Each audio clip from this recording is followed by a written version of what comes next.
night my parents were kidnapped, my brother who's a cop chose to go bungee jumping with my parents' adopted daughter instead of staying to help. I didn't try to stop him. Instead, I made the call to the police and got the ransom money ready. In my last life, things played out differently. Back then, my brother stayed behind to rescue our parents and didn't go with her. But tragedy struck anyway. The bungee cord snapped during her jump, and she fell into the canyon. They never even found her body. Afterward, my brother didn't say a word about it. Not one. Then, on my birthday, he drugged me and dragged me to the same cliff. "This was all your fault," he shouted. "You planned the kidnapping, also you could push her out of the picture. You're nothing but a demon. Molly's dead, so why should you still be alive?" When I woke up again, it was as if time had rewound itself. I was back on the day my parents were kidnapped. This time though, my brother didn't even try to save them. He ran straight to her instead. But in the end, he regretted it so much it nearly drove him mad. Chapter 1. I shot upright, gasping for air, my forehead slick with sweat. My heart was pounding so hard it felt like it might burst, each beat echoing in my chest. The lingering terror of falling still clung to me, but as my eyes darted around, I took in the familiar sight of my bedroom. I glanced at the clock. I was back. Back in the day, my parents were kidnapped. In 5 minutes the phone would ring. The kidnappers would demand ransom $2 million this time and give us 1 hour to prepare. If we failed, my parents would die. I am the Aaron family's daughter, stolen at birth and missing for 18 years. It's been less than a year since I found my way back to them. They became my whole world, my reason for living. I won't let the nightmare from my last life happen again. This time, I'll stop it. I rushed downstairs and planted myself on the phone. My older brother Isaac followed a moment later, casually dressed in a tactical jacket and jeans, his every step unhurried. "Natalie, what's with the nerves?" he said, a smirk tugging at the corner of his mouth. "Who are you performing for? Mom and Dad aren't even here." Then he laughed a low, mocking sound. "Aren't you the one who kidnapped them?" I froze. That smile, sharp and cutting, sent a chill down my spine.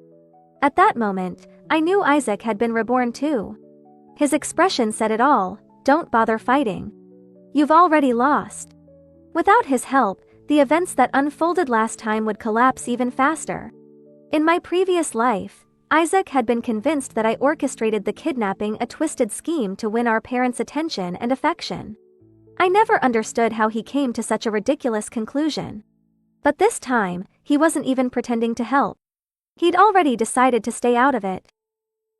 "Don't say I didn't warn you," he said, his voice dripping with disdain. "Conspiring to commit a crime still makes you a criminal. When you get thrown in jail, don't expect me to bail you out." I opened my mouth to argue, but before I could speak, the shrill ring of the phone cut through the room like a blade. Each ring felt like a needle stabbing into my chest. Isaac didn't even blink. He turned toward the door, his expression unreadable except for a flicker of indifference in his eyes. "I'm heading out," he said flatly. "Molly's waiting for me, we're going bungee jumping. Don't bother calling unless it's important. It's not like anything's actually going to happen to them." I froze. That's not what he said last time. In my previous life, Isaac had drawn on his years of experience as a detective to track down the kidnappers. Within an hour, he rescued our parents unharmed. That day, I was so overwhelmed by relief, so consumed by worry for my parents, that I failed to notice the suspicion and fury hidden in Isaac's eyes. I only realized the truth later when he dragged me to the edge of a cliff. It turned out that during his rescue mission, Molly, the adopted daughter, had called him over and over. When he didn't answer, she went bungee jumping alone. The rope snapped. She fell. And Isaac blamed me for it. The piercing ring of the phone jolted me back to the present, each chime twisting the growing knot in my stomach. I forced myself to pick up the receiver, even as my hands trembled. The voice on the other end was harsh and cold, slicing through the air. "2 million. You have 2 hours. If you don't pay, your parents die." My breath caught in my throat, my eyes widening in shock. 2 million? What? Last time, they only asked for 1 million. I gripped the phone so tightly my knuckles turned white, cold sweat dripping down my back. This life wasn't playing out exactly like the last one. The kidnappers' demands had changed twice the ransom this time. If the money was different, their location might be too. The confidence I'd carried into this moment suddenly wavered. My chest tightened as panic set in. My voice cracked as I tried to plead, tears choking my words. Can you give me just a little more time? Click. The line went dead. I froze, forcing the panic down. Showing weakness to someone like that wouldn't help. Begging wouldn't save anyone. What mattered now was getting the ransom ready and figuring out their location. I scribbled down everything I remembered from my last life. 2 kidnappers, both young men. One of them had used his home as a hideout. The ransom drop was at the south entrance of the train station, specifically, the 3rd trash bin. Last time, Isaac tracked them down before they could collect the money. He rescued our parents unharmed, and the ransom was recovered. Those memories gave me just enough clarity to act. I grabbed my phone and dialed 911. Then I made another call to Kyle, my father's close friend and business partner. I asked him to have the company accountant prepare cash immediately. Kyle sounded as panicked as I felt. Call the police, Natalie. I'll handle the money, he assured me. That gave me the smallest sense of relief. 2 minutes later, the local police arrived. But the moment I saw who stepped through the door, my stomach sank. It was Landon, Isaac's colleague and closest friend. His expression was cold, his tone even colder. Natalie, he said sharply. Your brother called me. Lucky for you, I was nearby. Then, with a glare that cut through me, he added, false alarms are a crime, you know. At that moment, every ounce of hope I had shattered. Isaac. He'd sabotaged me. He still believed I was behind the kidnapping, so he sent Landon to deal with me to shut me down before I could stir up trouble. No detectives. No tactical team. No help. Without their resources, how was I supposed to save my parents? My hands trembled as I clutched the paper I'd written on, crumpling it in frustration. The thought of my parents suffering, trapped in some unknown place with those men, broke me. Tears blurred my vision as I finally lost control. Landon. I sobbed, my voice cracking. I'm not lying.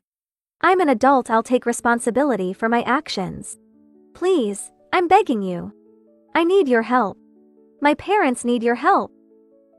I couldn't stop myself from crying, my chest heaving as I gasped for air. My eyes darted to the clock. 10 minutes had already passed. Time was slipping away. Landon flopped onto the couch, scrolling through his phone like this was just another boring day at work. Even as I cried, his face remained completely unmoved. You orphans, he said coldly. Always so manipulative. You think a few tears can guilt people into helping you? Then he smirked, his words laced with venom. Isaac's right. Kids like you, who didn't grow up in the family, just don't fit in. You're not even on the same page as the rest of us. Molly's so much better than you, so much more considerate. Molly. She and I had lived such different lives despite sharing the same fate. She had been adopted into the Aaron family at 8 years old and had grown up in comfort, treated like a precious jewel. Especially by Isaac. His protectiveness over her bordered on obsession. Even now, as adults, they still share a bed sometimes. The ticking of the clock pulled me out of my thoughts. I forced myself to straighten up, swallowing the storm of emotions threatening to overtake me. Landon, I said firmly, making sure my voice didn't waver. You're on duty. That means you have an obligation to handle my report. He cut me off with a sharp laugh, his tone dripping with mockery. Who do you think you are, talking to me like that? He sneered. Just because you're back in the Aaron family, you think you can boss everyone around? Let me tell you something, to that family, you're still an outsider. His words hit like a slap to the face. Your brother told me everything. He continued, his smirk deepening. Your parents don't even love you that much. They can't stop mixing up your name with Molly's. You're just jealous. He said, popping a piece of fruit into his mouth as if this were all a joke. Always scheming for attention. That's why Molly had to move out. She couldn't stand living with you. I gritted my teeth, forcing myself not to react. I knew these weren't Landon's words. They were Isaac's, a narrative he'd been feeding Landon for years. In their eyes, I was nothing more than a manipulative troublemaker. But right now, I didn't care what they thought of me. I stepped closer, meeting Landon's gaze head-on. What will it take for you to believe me? I asked, my voice steady despite the fire burning inside me. My parents are in real danger. If we miss the critical window to save them, can you live with that on your conscience? Landon froze, the fruit halfway to his mouth.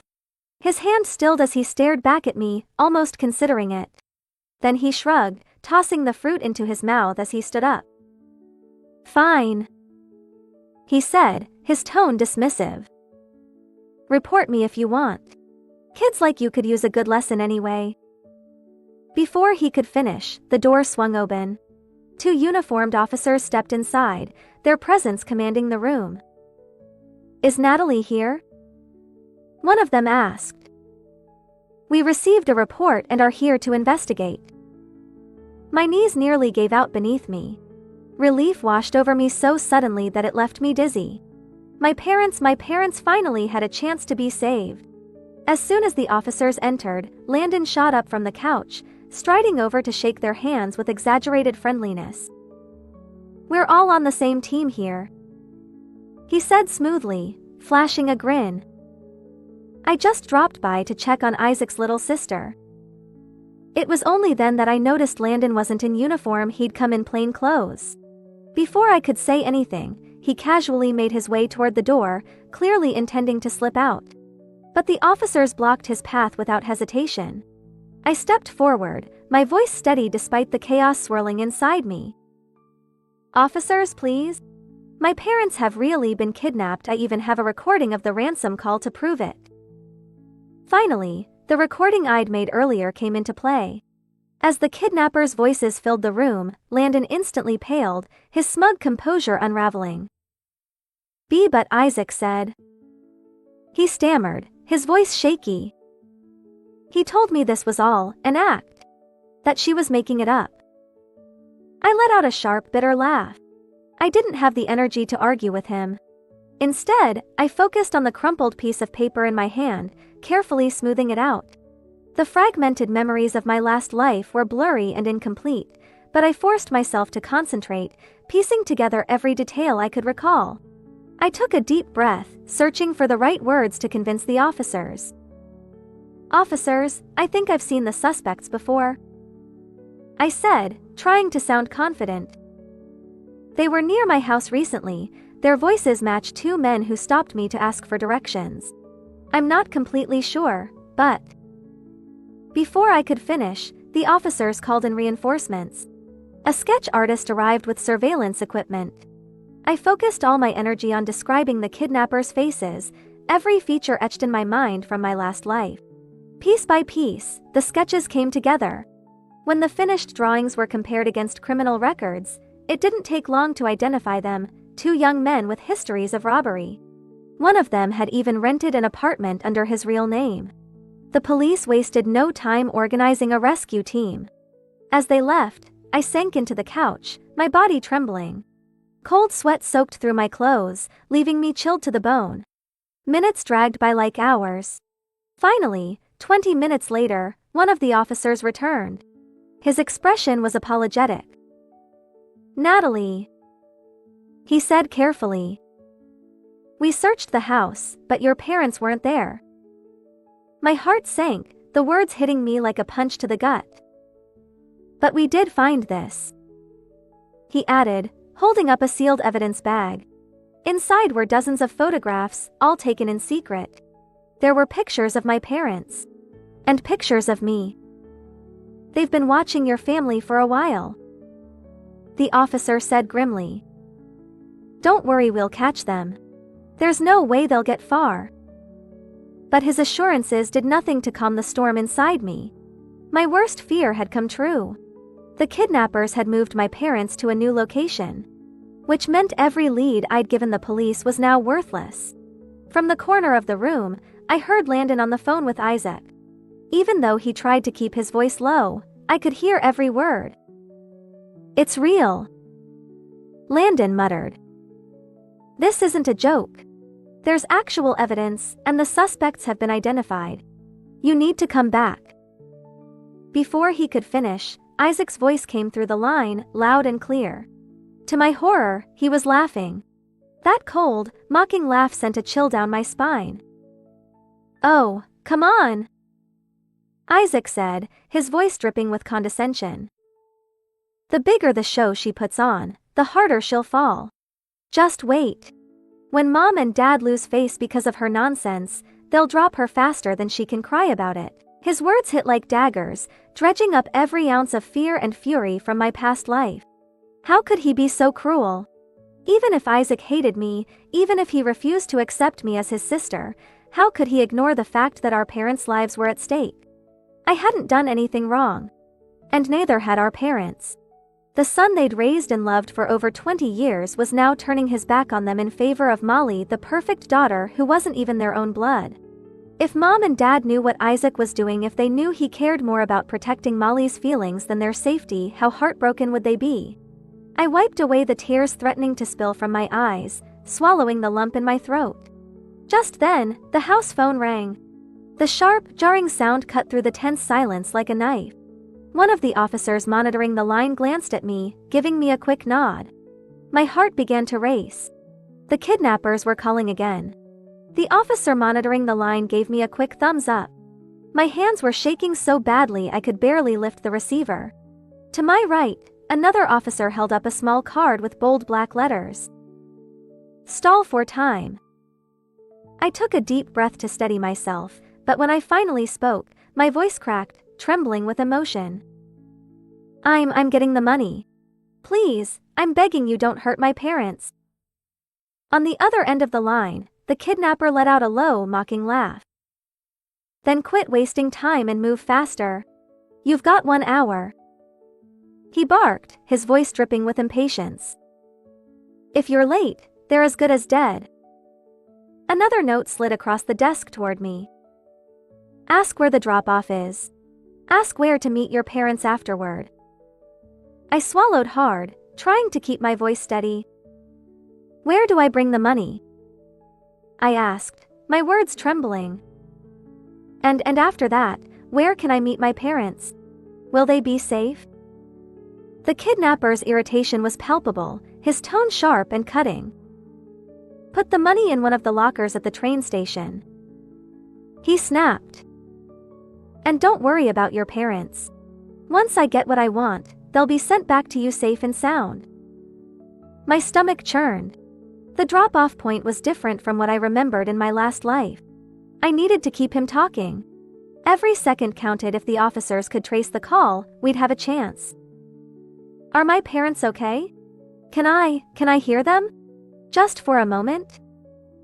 I pleaded, forcing my voice to crack with emotion. The kidnapper cursed under his breath and muttered something I couldn't make out. "You're so damn annoying," he spat. Then, out of nowhere, I heard their voices, soft, trembling, but unmistakable. "My parents. Natalie." My father's voice came through, weak and full of pain. "Just knowing we found you again, that's enough for us. Don't do anything reckless, sweetheart." My mother added, her voice breaking with emotion. "Protect yourself." Her words came in a rush, as though she was afraid she wouldn't get another chance to say them. "We love you so much, Natalie. More than you realize. We didn't know how to show it." Then my father spoke again, his voice heavy with regret. "Baby girl, I'm sorry. I'm so sorry for losing you all those years ago. If I could go back, I'd do anything to hold you again and tell you how sorry I am, face to face." I tried to respond, but the words caught in my throat. My chest felt tight and I choked back a sob. I wanted to tell them it wasn't their fault, that I didn't need their apologies. I just needed them to hold on to believe in me. But before I could say anything, the line cut out. A loud thud echoed over the receiver, followed by the kidnapper's sharp voice. "Shut up, old man," he snarled. God, rich people are so damn dramatic. Always with the speeches. Then, with cold detachment, he added, "Get the money to the drop-off. If you don't, I can't guarantee your parents will come back intact." And with that, the call ended. The silence in the room was deafening. Everyone turned to look at me, their faces grim. "We couldn't trace it," one of the officers finally said, breaking the silence. "They're using tech to block the signal." The ground seemed to fall out from beneath me. My stomach turned, and I felt like I was suffocating. The ransom was the only thing keeping my parents alive. I fumbled for my phone and dialed Kyle, my father's business partner. He'd promised to help me pull the money together. But the line wouldn't connect. I tried again. And again. And again. On the fifth attempt, just as I was about to lose hope, my phone rang. But it wasn't Kyle. Isaac's voice came through the line, clear and infuriatingly calm. He was laughing. "Well," he said, his tone dripping with mockery. "Are you done with your little performance yet? It's time to end this farce." My heart sank, dread flooding my chest like ice. "What did you tell Kyle?" I demanded, my voice sharp. Isaac's laugh didn't falter. If anything, he sounded amused. "Oh, I told him not to give you a dime," he said casually, as though it were the most obvious thing in the world. "Do you really think anyone's going to hand over $2 million just because you asked nicely?" I gritted my teeth, anger rising in my chest, but before I could respond, he continued. "I explained everything to him. I told him, you were just scheming, trying to steal our family's money. He believed me, of course. Why wouldn't he?" And just like that, any hope I had was crushed. Without the ransom, my parents didn't stand a chance. I knew what these men were capable of. In my last life, I'd read the case files. These weren't amateurs they'd killed before. And they wouldn't hesitate to kill again. The phone rang again, the shrill sound cutting through my spiraling thoughts. I hesitated before picking it up, dread settling heavily in my chest. The kidnapper's voice was sharper this time, his impatience like a razor's edge. "Where's the money?" he barked. "If you don't bring it now, I'll kill them right here and now." It felt like a giant, invisible hand was crushing my chest, squeezing the air out of my lungs. Sweat trickled down my forehead in heavy drops, falling like rain. The ticking of the clock wasn't just a sound anymore, it was a steady, relentless pounding in my ears, each tick like a hammer striking my heart. I grabbed the card the officer had handed me, my lips trembling as I forced myself to speak. We're still getting the money together," I said, my voice unsteady. "There's not much time left, but we're withdrawing it from multiple banks. You're asking for so much, we need time to hit different branches." The kidnapper let out a low, disdainful chuckle, his contempt practically dripping through the phone.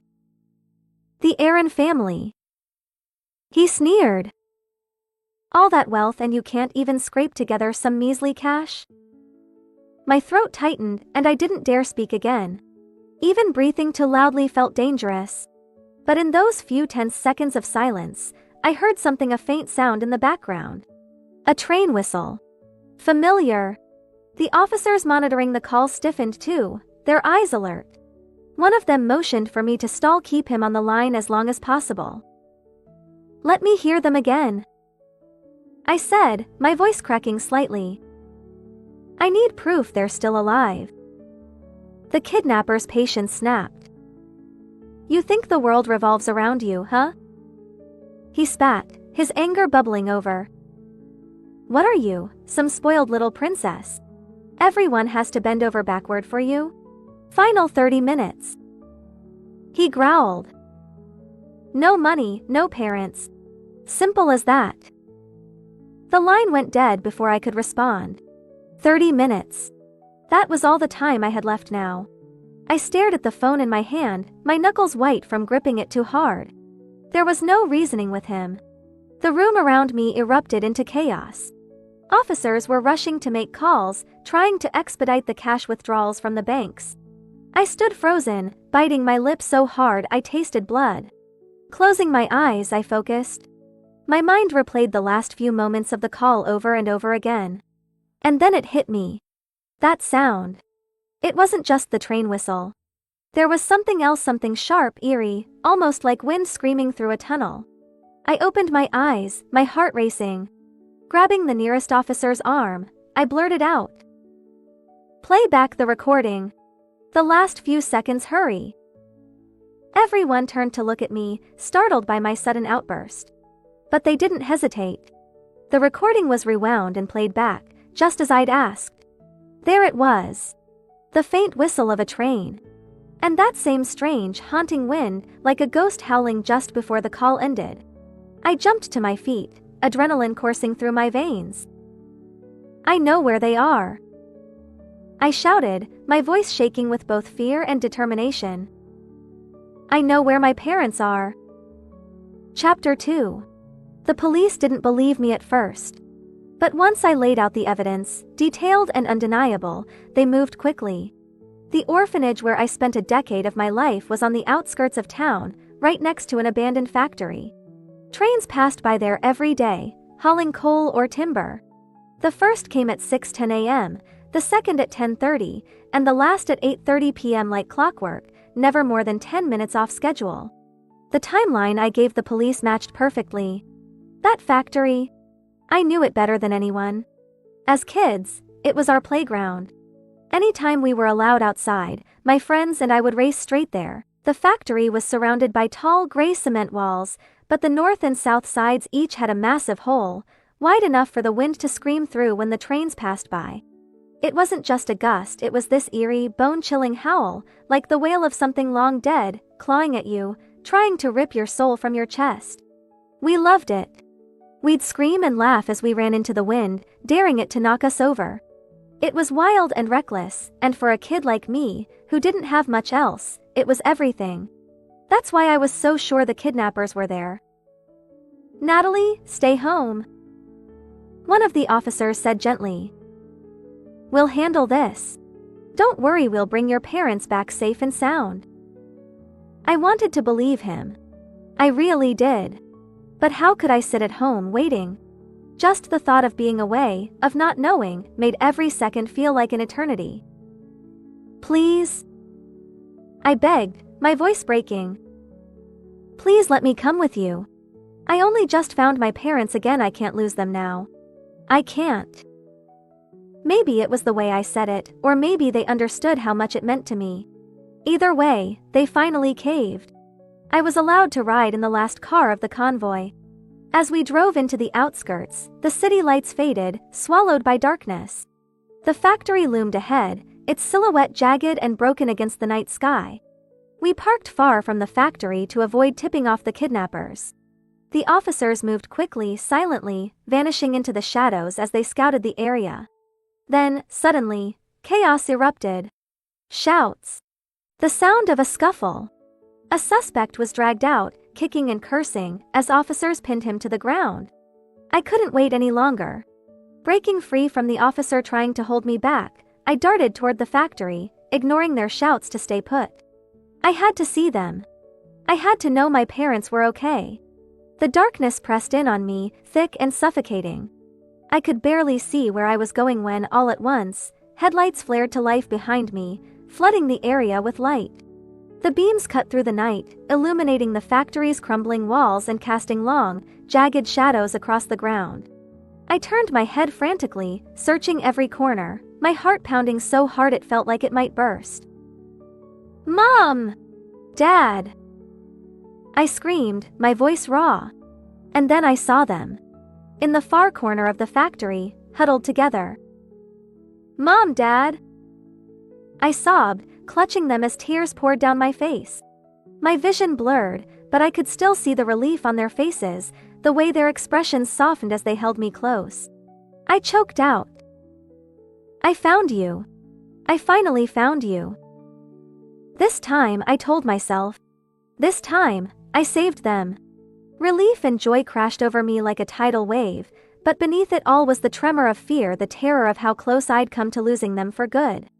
I reached up to pull the gag from my father's mouth, but before I could, his eyes went wide with panic. Slowly, I turned. Out of the shadows stepped another man, his face twisted into a cruel grin. In his hands, he held a massive iron tool, its edges catching the faint light. "So, you thought you could call the cops, huh?" he hissed, his voice dripping with malice. "Well, if that's the game you want to play, let's all die together."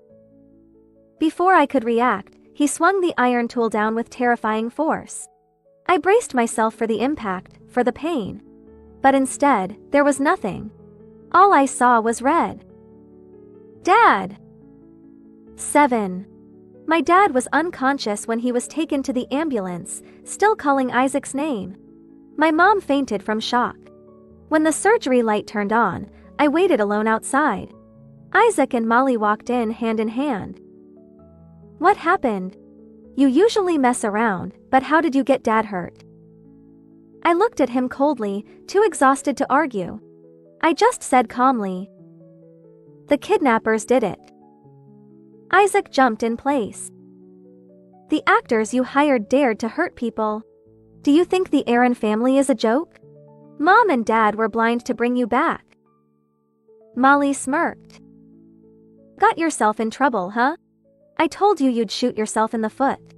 Biological or not, I'm better than you, the adopted one." Isaac caressed her face sweetly, showing no concern for our parents. Even now, they thought I was acting and kept humiliating me. The officer handling the case approached. "Natalie, sign the statement. Don't worry, your dad will be fine." Isaac grabbed the statement, surprising the officer. "Isaac, where have you been? Do you know what your parents went through? Your sister almost got hurt." Isaac read the statement, still in disbelief. "Don't tell me you think I hired actors. This is your colleague." I stood up, glaring at Isaac. "You better pray Mom and Dad are okay, or I'll never forgive you." Years of anger and resentment exploded. Isaac looked panicked but quickly hid it. Molly stood in front of him, acting tough. "Don't blame him. Blame me. Mom and Dad won't scold me. In the end, you'll be the one getting scolded." Molly looked smug and confident. "How can you compete with me? I think you were abandoned on purpose when you were 2. You're just an unwanted child." I couldn't hold back anymore. I stood up and slapped her. Smack. The crisp sound stunned everyone. "You can insult me, but our parents would never abandon me on purpose." Thanks to the kidnappers, the wall between my parents and me had crumbled during our near-death experience. I understood their guilt for losing me and their deep, unspoken love. Isaac, furious, stood in front of Molly to protect her. "You are." He stopped mid-sentence, realizing the consequences of his words. "The surgery is over. Family members, please come forward." Isaac and I rushed to the doctor. Maybe it was divine mercy, but my dad's brain hemorrhage was removed, and he woke up a week later. The first thing he did was call a lawyer to change his will. We all waited outside the room, Isaac visibly anxious. "Mom, what's Dad doing? Is he treating us like outsiders?" After the kidnapping, my mom's attitude towards Isaac had changed. She was visibly upset and didn't hide it. "Just wait. He's your father. Do you want to control him?" Isaac, rebuffed, didn't dare argue and went to smoke in frustration. Molly quickly approached my mom, trying to please her. "Mom, the lakeside villa is too cold. Can I move back?" I almost forgot. A month ago, Molly accused me of poisoning the family with dessert, causing her gastroenteritis. She claimed I was vying for attention and refused to live with me. She demanded a villa from our parents, which was registered in her name. Now that she had the house, she wanted to move back. There's no such thing as a free lunch. My mom didn't look pleased. I can't decide that. It's up to your father. Molly seemed confident, giving me a challenging look. I ignored her. I'd been through this too many times. When I first returned to the Aaron family, I struggled to adapt to the wealthy lifestyle, and Molly constantly mocked me. She said I was stupid, lacked the manners of a lady, and was unpresentable. But my grades were better than hers, and I attended a prestigious university. I could cook and take care of myself, often making sweet treats to please our parents. In my spare time, I volunteered, helping autistic children and stray animals. In contrast, Molly, the pampered princess, had nothing but a bad temper. She mostly relied on Isaac to back her up. I looked at Isaac, who seemed worried. Now, her support didn't seem so solid. After about 2 hours, the lawyer finally came out. Isaac was the first to rush in and kneel by the bed. Dad! I really had something urgent that day and couldn't save you. I really regret it. Molly's displeasure flashed across her face, but she also knelt by the bed. Dad, I'm just glad you're okay. You really scared me. They were good at playing the dutiful children. Molly even managed to squeeze out some tears. But my dad, clear-headed as if he had a new brain, waved them off. Sit down. Stop making noise. Both of them were stunned. In the past, my dad would have been moved to tears, playing out a scene of fatherly love. Now he was as calm as an outsider. I poured my dad a glass of warm water. He took it, his expression softening. You all know what happened yesterday. If it weren't for Natalie, I might not have survived. My mom immediately hugged me, and I patted her reassuringly.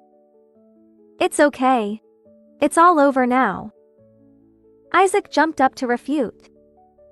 She just answered the phone and stalled for time. Anyone could do that. My dad's face darkened again. Where were you when I was kidnapped? What did you do? Isaac was speechless. Molly, not knowing better, jumped in. Dad! I wanted to come back, but Isaac insisted you'd be fine. Saying such things now was like touching a sore spot. Only those who had experienced a kidnapping knew it was a matter of life and death. Isaac tried to explain. I thought Natalie was acting. She always competes with Molly for attention. I thought she was trying to trick me into coming home. Reborn, Isaac still misunderstood me deeply. He firmly believed I was deceiving him. I saw my dad's brows knit together. He exuded an aura of authority. Who would joke about their parents' lives? Isaac, do you think Natalie is as immature as you? You two have bullied her together, and she endured it to avoid worrying us. When will you understand your sister's good intentions? Hearing the word sister, Isaac seemed triggered. He stood up abruptly. My only sister is Molly. The next second, a crisp slap landed on his cheek. My mom, with long suppressed anger, stunned everyone. Then get out of the Aaron family with her. Isaac was completely stunned, taking a moment to regain his senses. Mom, what are you saying? I'm your biological son. My mom's gaze pierced Isaac's soul. So what if you're biological? Where were you when it mattered? You were out having fun with your sister. Do you know your father and I almost died? My mom was so agitated she couldn't breathe. I held her, patting her back until she calmed down. We gave you a house and raised you for so many years. We don't expect anything in return. Molly, you should stay away from the Aaron family. My mom started crying. I knew she had thought about this decision countless times. Isaac looked helplessly at my dad, who only gave him an angry glare. Dad! Molly is your adopted daughter. How can she replace her? Isaac was too agitated, realizing too late he had insulted our parents. My dad's eyes were filled with disappointment. You were always rebellious. We sent you to police school to toughen you up, hoping you'd grow. But you only got worse. My dad's words made Isaac tremble with fear and regret. He never expected both kidnappings to be real. He wanted to see me humiliated, scolded by our parents, or arrested for a false report. He thought that would avenge Molly's fall. But now everything was ruined, and Isaac lost his arrogance. He pretended to apologize to our parents. "Dad, Mom, I'm sorry. It was a mistake. My dad cut him off. "You just wanted Natalie out of the Aaron family so you and Molly could be together. You're afraid Natalie will take your place and love." Isaac was completely stunned. His secret was exposed, as if he were standing naked before everyone. "Don't think I don't know about you and Molly. Even without blood ties, it's immoral." My dad knew everything. The relationship between his son and adopted daughter would be a scandal. "Molly and I are in love. We're a perfect match." Isaac still tried to argue. Seeing my dad's growing anger, I quickly adjusted his fur drip. "Dad, calm down. The doctor said you can't get too excited." My dad patted my hand lovingly, but his words were directed at Isaac. "You should apologize to Natalie. Do you think I don't know about what happened 18 years ago?" I felt like I was frozen, shocked by the thought that came to mind. Isaac seemed terrified, his lips trembling, his breathing rapid. My dad sighed, pulling me into his arms. My mom sobbed quietly. "Natalie, you weren't abandoned or lost. Your brother took you out and deliberately lost you." My mom's sobs were heart-wrenching. "Isaac always competed for attention after you were born. He hated that we focused on you. It's our fault. We had to let him take you that day. We were careless." My face turned pale. The truth was like a bomb, exploding in my chest. I had felt a bit guilty for Isaac's remorse, but now it was gone. Isaac lowered his head, then laughed maniacally. "So you all knew. After all these years, it finally came out.